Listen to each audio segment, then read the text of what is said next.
Des avenues désertes, des commerces qui n'ont jamais ouvert et des dizaines de logements vides.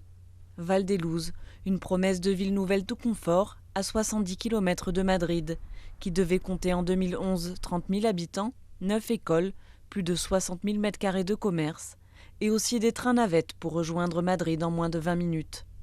Mais depuis, la crise a frappé. On compte aujourd'hui à peine 2 000 habitants, tout juste une école et quelques commerces. La gare a bien été construite, mais aucune navette ne s'y arrête. Je suis l'un des premiers à être arrivé ici. Je me sentais comme un pionnier quand la construction de Valdelouz a commencé. Et ensuite, avec la crise de l'immobilier, ça a été compliqué. On s'est senti seul et abandonné. Victoria a acheté cette maisonnette avec jardin, 4 chambres et vue sur la piscine en 2007, au prix fort, pour 400 000 €, lorsque l'Espagne était encore en plein boom immobilier. On a aimé la zone de maisonnettes, c'était moins cher qu'à Madrid et on est venu ici.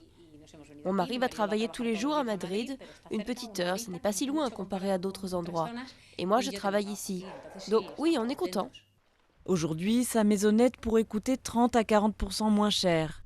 Les banques espagnoles, qui ont prêté à tout va pendant le boom, se sont retrouvées chargées de plus de 100 milliards d'euros de crédits problématiques et d'immeubles venant de saisie.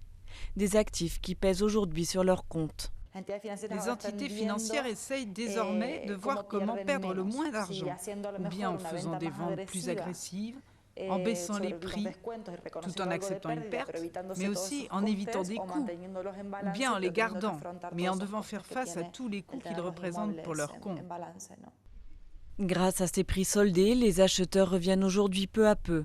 Valdelouz et les autres villes fantômes espagnoles commencent enfin à doucement se peupler.